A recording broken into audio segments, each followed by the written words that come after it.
আকাশবাণী খবর পড়ছে সুদীপ বসু। এখনকার বিশেষ বিশেষ খবর হল, লখনৌয়ে আজ টানা দ্বিতীয়বারের জন্য উত্তরপ্রদেশের মুখ্যমন্ত্রী হিসেবে শপথ নেবেন যোগী আদিত্যনাথ।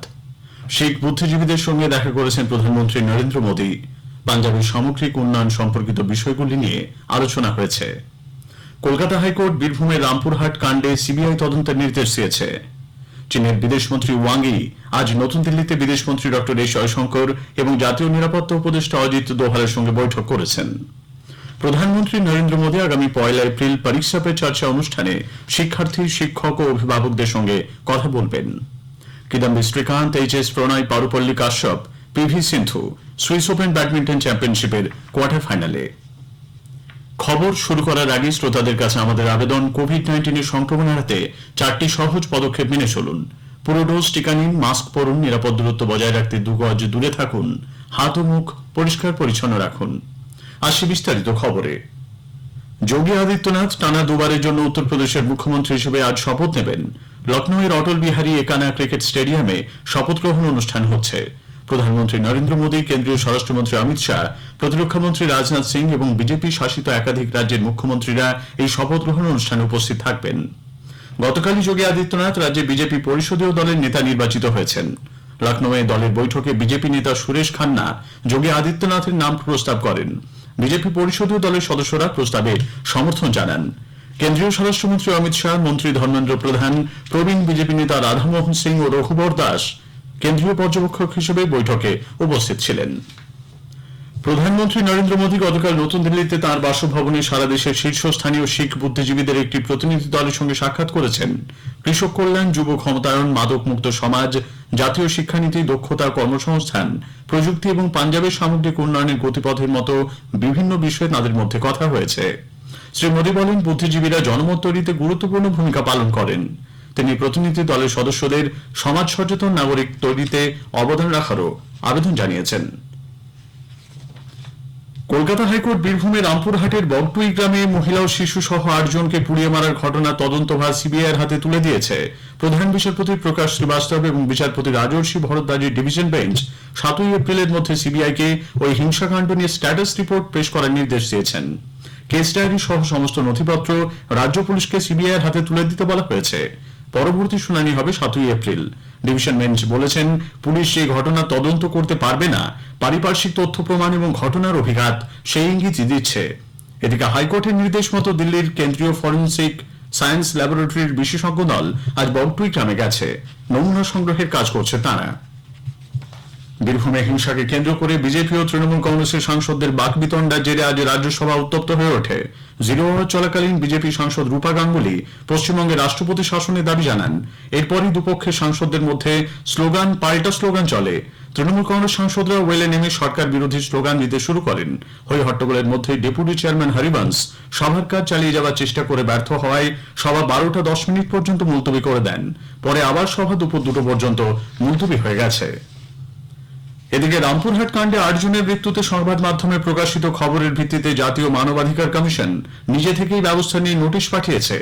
কমিশন রাজ্যের মুখ্য সচিব ও পুলিশের মহানির্দেশকের কাছ থেকে 4 সপ্তাহের মধ্যে বিস্তারিত রিপোর্ট তলব করেছে।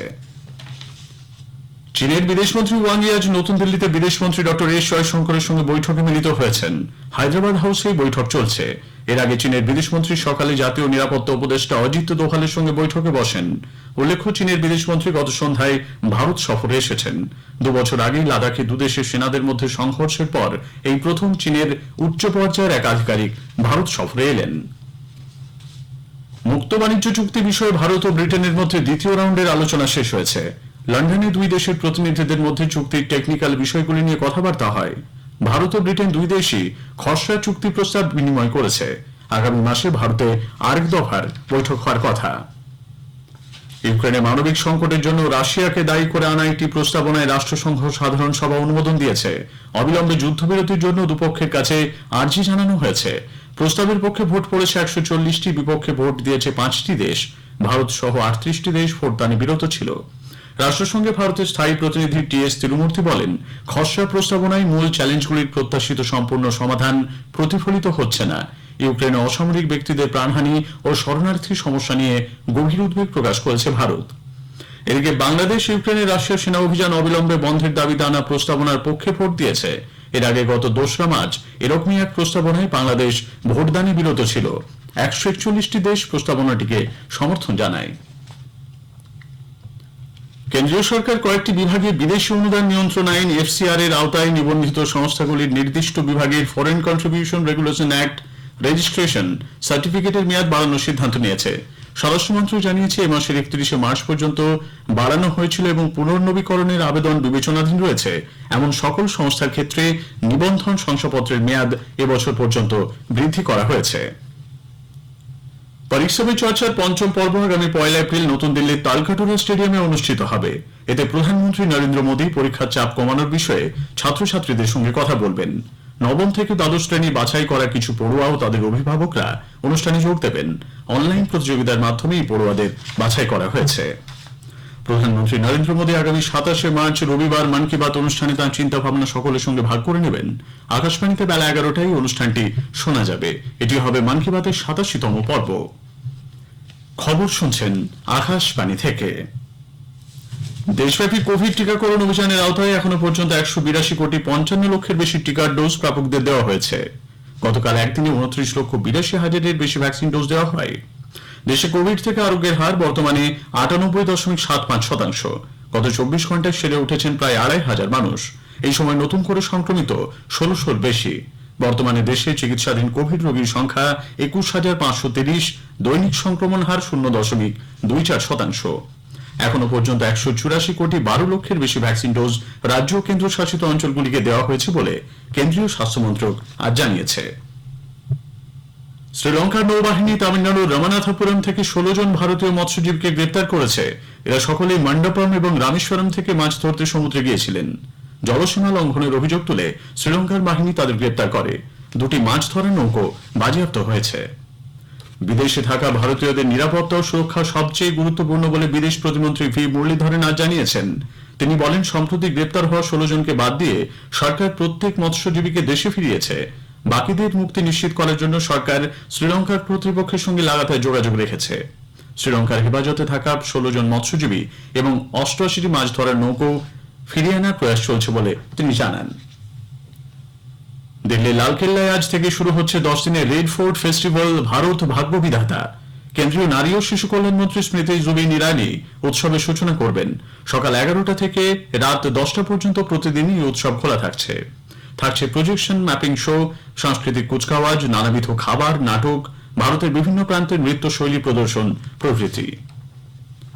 শ্রীলঙ্কা থেকে আসা শরণার্থীদের বিষয়ে রাজ্য সরকার কেন্দ্রের সঙ্গে লাগাতার যোগাযোগ রেখে চলেছে বলে তামিলনাড়ুর মুখ্যমন্ত্রী এম কে স্টালিন জানিয়েছেন। রাজ্য বিধানসভায় গতকাল এক প্রশ্নের জবাবে তিনি বলেন, সরকার পরিস্থিতির দিকে লাগাতার নজর রাখছে। উল্লেখ্য, শ্রীলঙ্কায় কঠিন অর্থনৈতিক পরিস্থিতির মধ্যে 16 জন তামিলভাষী শরণার্থী কোনো বৈধ নথি ছাড়াই রামেশ্বরমের কাছে পাম্বানে এসে পৌঁছন। তাদের বেশ কয়েকজনকে শরণার্থী শিবিরে জায়গা দেওয়া হয়েছে। বিহার সরকার রাজ্যের সমস্ত রেশন কার্ডধারীদের প্রতি বছর 5 লক্ষ টাকা পর্যন্ত বিনামূল্যে চিকিৎসা সুবিধা দেওয়ার সিদ্ধান্ত নিয়েছে। চলতি বছরের এপ্রিল থেকে তা কার্যকর হবে। এর ফলে রাজ্যের 85 লক্ষ পরিবার উপকৃত হবেন বলে স্বাস্থ্যমন্ত্রী মঙ্গল পাণ্ডে জানিয়েছেন। নারী ও শিশু কল্যাণ মন্ত্রক 21শে মার্চ থেকে 4 এপ্রিল পর্যন্ত চতুর্থ পুষ্টি পক্ষকাল উদযাপন করছে। এই সময়ের মধ্যে স্বাস্থ্যবান শিশুদের শনাক্তকরণ এবং সুস্থ ভারত নির্মাণে আধুনিক ও ঐতিহ্যবাহী পদ্ধতিকে কাজে লাগানো, এই দুটি মূল ক্ষেত্রের উপর জোর দেওয়া হচ্ছে। 2018 সালের 8ই মার্চ প্রধানমন্ত্রী নরেন্দ্র মোদী এই অভিযানের সূচনা করেন। ভারতের পিভি সিন্ধু, কিদাম্বি শ্রীকান্ত সহ 4 ভারতীয় ব্যাডমিন্টন তারকা সুইস ওপেন ব্যাডমিন্টন প্রতিযোগিতার কোয়ার্টার ফাইনালে উঠেছেন। দুবারের অলিম্পিক পদকজয়ী সিন্ধু তুরস্কের নেসলিহান ইগিটকে হারিয়ে দেন। অন্যদিকে পিছিয়ে পড়েও শ্রীকান্ত ফ্রান্সের ক্রিস্টো পোপভকে পরাজিত করেন। ইন্ডিয়ান প্রিমিয়ার লিগ আইপিএল এর 15th সংস্করণ টাটা আইপিএল 2022 আগামীকাল থেকে শুরু হচ্ছে। আগামীকাল উদ্বোধনী ম্যাচে কলকাতা নাইট রাইডার্স খেলবে গতবারের চ্যাম্পিয়ন চেন্নাই সুপার কিংসের বিরুদ্ধে। শেষ করার আগে খবরের বিশেষ কিছু অংশ আরেকবার। লখনৌয়ে আজ টানা দ্বিতীয়বারের জন্য উত্তরপ্রদেশের মুখ্যমন্ত্রী হিসেবে শপথ নেবেন যোগী আদিত্যনাথ। কলকাতা হাইকোর্ট বীরভূমের রামপুরহাট কাণ্ডে সিবিআই তদন্তের নির্দেশ দিয়েছে। খবর এখনকার মতো শেষ হলো।